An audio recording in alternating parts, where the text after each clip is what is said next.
One of the main crusaders in the 2G spectrum case and the petitioner, Dr. Subramanian Swamy, is with us talking to NewsX. Sir, first of all, we have heard this news that Maran's house has been raided in Chennai today. How do you react to these developments?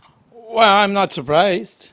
The only surprise is that it took so long, because I think even as early as the last 2-3 months, we had enough evidence to book him.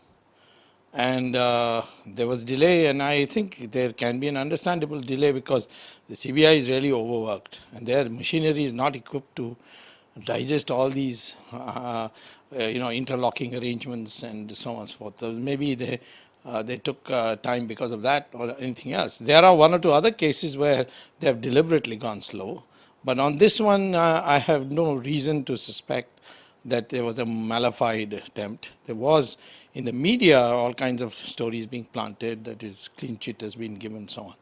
But fact of the matter is that it should have come sooner, but it hasn't. And there is still one angle they have not touched, which they ought to, is the national security angle, because Maxis is a long-term association with LTT. He may have even laundered their money or been their donor.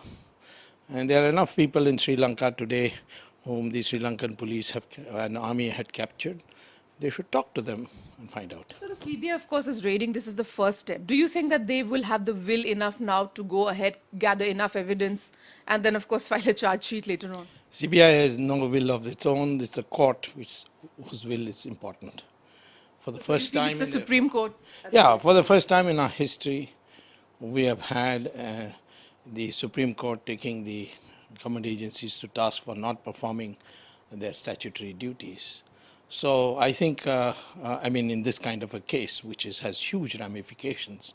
In fact, today I saw one of the ministers, Mr. I think Salman Khurshid, warning the Supreme Court judges that you'll know all our investments will dry up, and you can't live in an isolated world, Mr. Judges.